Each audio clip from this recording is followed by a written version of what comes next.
Hello, my name is Hristo Borisov. I work as the Director of Product at Progress, and today we will talk about how you can use Progress NativeChat to create excellent customer self-service for your products and services. So, the first associations people make when they hear a chatbot is really how they can actually reshape the concept of a customer self-service. So when we talk about customer self-service in enterprises, there are multiple ways currently you can do a customer self-service. Enterprises can decide to build an actual website where a certain customer can perform certain operations and execute certain services. You can have a mobile app where a customer can actually perform those operations using a dedicated mobile application. You can have a social channel where you can actually have an online set of customer support team that can actually answer questions and resolve issues for your customers, or you can simply have a contact center operator where your customers can contact you. So when we talk about chatbots in a website, what we have identified in building NativeChat is that a website and a chatbot have a lot in common. But the chatbot can be much more effective than filling specific forms. It's much easier to engage, and it's much more easier to use a chatbot that's integrated in a dedicated website. And one of the reasons for this is that you can actually incorporate help and frequently asked questions for certain forms and processes that are much more engaging than filling long forms. When we talk about chatbots and mobile apps, we really see the opportunity to use conversational UI inside of a mobile application to really simplify some of the complex UIs that you need to build in a mobile application. It's much easier to use and much cheaper to build. Of course, some of the use cases that we see where mobile apps and chatbots are being implemented together is that of a payroll and HR related process, help desk request, and internal meeting calendars. And last but not least, chatbots are really have a great opportunity to be included in many social channels today. We see them as a much more effective way than calling an operator to actually have a chatbot integrated in a social channel, and there is no waiting time, and it's available 24/7 for your customers. And the whole purpose of integrating those chatbots is to be much easier for you to deflect customer calls. By integrating a set of processes that your customers can do and a set of frequently asked questions to actually go and deflect those. And of course, in social channels, it is really easy to go and escalate to a human operator for cases that do require a human touch. Some of the use cases for a chatbot in social media can be product details, booking appointments, looking for locations for a bank, for example, or answering frequently asked questions. So the customer self-service is really the opportunity where you can actually integrate chatbots. The chatbots do have the ability to relieve your customer support of routine activities and repetitive calls. On one end, you can reduce the cost by deploying a chatbot to decrease the customer support team of an overhead of answering those repetitive calls and performing routine activities. You can retain and delight your customer by giving more time for your customer success team to focus on the tasks that really do require a human touch in order to delight and retain your customers. And last but not least, a lot of companies perceive the ability to integrate conversational UI and artificial intelligence as a way to innovate and compete and really stand out in front of their competition by introducing a new self-service channel for their customers. But what's really holding companies back? We have talked a lot about chatbots in the past 2 years since Facebook introduced the support for chatbots in their messenger platform.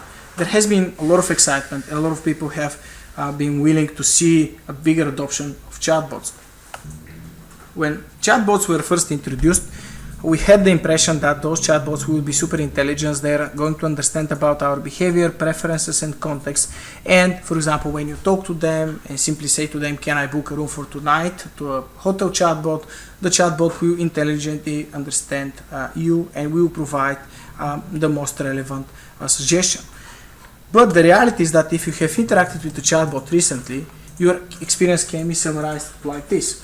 You talk to a chatbot and you say, "I want to book a flight to London for Wednesday," and the chatbot is going to ask you, "Sure, where do you want to go?"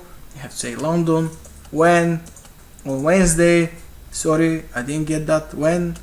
You have to put it in a specific format, and at that point, if you actually decide to change your intent and what you have been saying, you want to change your mind, the chatbot is most probably going to say, do you want to start over? And the reason for this is that majority of the chatbots that are built today are built by predefined paths set by developers. They're a set of decision trees that the developer has built in code to create this chatbot. And currently, it's a big challenge because you have to use imperative languages like .NET, Java, or JavaScript to create those chatbots. And you're actually building a set of fixed decision trees that are described in code, which is really hard to sound like a natural chatbot. It's costly to develop and to maintain as well. That's why we have built Progress NativeChat. NativeChat allows you to build customer self-service chatbots that do possess conversational intelligence thanks to a new CognitiveFlow technology. So the way you are actually building chatbots using NativeChat is you use a declarative approach where you're simply describing the processes your chatbot can support as conversations.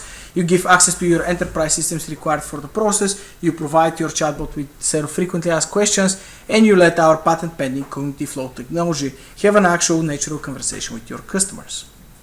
And because of this patent-pending conversational technology that we have developed, it is much easier to use a declarative programming approach to create something that sounds like a natural conversation instead of building if-else intelligence described in code.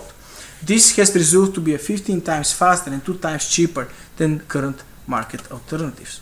And to present this to you, I have currently created an insurance agent chatbot to demonstrate the capabilities of the CognitiveFlow and NativeChat.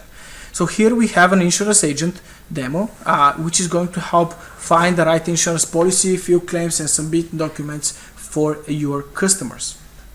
So the first thing we are going to see is that the chatbot does possess natural language processing capabilities, so that customers can write up to in 72 languages and have a natural conversation with the user. So in this case, the user is going to say, hi, I would like to sign up for health insurance for a ski trip to Italy from March 9 till March 16. And the first thing that the chatbot will do is actually understand this information and send an acknowledgement. And it's very easy for a chatbot to go and send an acknowledgement for this specific situation because it understood from the natural language processing the intent, the destination, the start and the end date for your specific inquiry. The next thing is a slot algorithm that is iterating over the business processes requirements for actually suggesting a health insurance. And in this case, the chatbot is going to ask about your age, your gender, and your country of residence to ensure that it has all necessary information to suggest a health insurance plan for you. And here is where the majority of the chatbots really fail. So if you want to go and change your intent and say to the chatbot, actually, I will travel on March 8th, the chatbot can intelligently understand that you're willing to change some of the input data and will provide the necessary information for you to go and search for this health insurance plan. The next thing we have inside of the CognitiveFlow is auto confirmations. So it is very easy to go and confirm the information and go and reject some of the information that you have already set to the chatbot automatically inside of the CognitiveFlow. Last but not least, we have a set of conversational UI components that we're providing either as part of the integrated platforms as Messenger and Viber or in a dedicated website or a mobile chat widget that you can integrate in any mobile app. And using those rich experience components, you can actually make the conversational interface feel much more natural and easy for a customer to use. Then you can actually also integrate a set of frequently asked questions that can be used to decrease the chance of people abandoning a conversation. So when somebody is searching for health insurance, it's very often that it might have a set of questions that it needs to answer, to ask. Here we have a question about asking incidents covered by your health insurance, and the chatbot is going to reply and say, oh, snow sports are included in our health insurance plan. So those set of frequently asked questions are specifically designed to help you support some of the goals and processes that you have. Not to be mistaken with a knowledge chatbot like Siri or Cortana, where it is trained on thousands of different frequently asked questions. The chatbot is always focused on the goal, so even though you went and asked it for a different set of questions, it's always focused on getting back on where you have started and trying to achieve this with you. In this case, it's suggesting our travel insurance. It's going to ask us whether we want to sign up, and the next thing what we're going to do is value suggestions. So based on previous conversation, the chatbot possesses what we call long-term memory, so that the next time the chatbot is going to ask the user about his email, it can actually suggest the email address directly from the conversation. The next thing I want to show you is our declarative programming approach, where we have a use case where a customer is filling a claim, and here he needs to provide the type of claim, the amount that he's claiming back, and the invoice of the expense that he made. And to do that, what the chatbot needs to do is ask the user to upload the image of the specific invoice. And to show you the power of declarative programming approach, what we are doing here is instead of actually telling the chatbot how to go and verify this image, we're going to simply say what the image needs to contain as an information. And to demonstrate that, what we are going to do is we are going to open the CognitiveFlow of Progress NativeChat, and we are going to navigate to the place where the chatbot is going to be actually asking for a file. When we go to that definition, which is just a JSON definition, here we can see how the chatbot is going to ask about a file, and it's simply going to ask, can you take a picture of your billed amount? And here what we're going to do is we are going to put a validation for checking the image using image recognition. So in this way, we are going to say to the chatbot, when the user is submitting the image, you have to validate that it is either a document or a receipt or an invoice. And if it's not any of the two, you can actually go and send an error message. Even though I enjoy images of whatever you have identified, we need a photo of the invoice with the billed amount. So this is that easy to instruct the chatbot what to do in certain situations. So now when we go to the chatbot and say, hi, I would like to fill a claim, and I would like to upload $520 to claim back, and here if you upload a picture of a cat, what the chatbot will say is that even though I enjoy animal pictures, which has identified using image recognition, we need a photo of the invoice and the billed amount. Can you take a picture of the billed amount? And here we have demonstrated how easy it is to use the concept of declarative programming approach, where you're simply telling to our CognitiveFlow technology all the information it needs to actually perform a process, but you're not actually telling it how the conversation needs to happen to be meaningful and natural. And this is where our CognitiveFlow technology really saves a huge amount of time to perform these activities. So this is Progress NativeChat. It's a developer platform for creating intelligent chatbots based on a CognitiveFlow technology without the need to create decision trees for the conversations, with the ability to integrate and with any existing enterprise systems that do support REST API.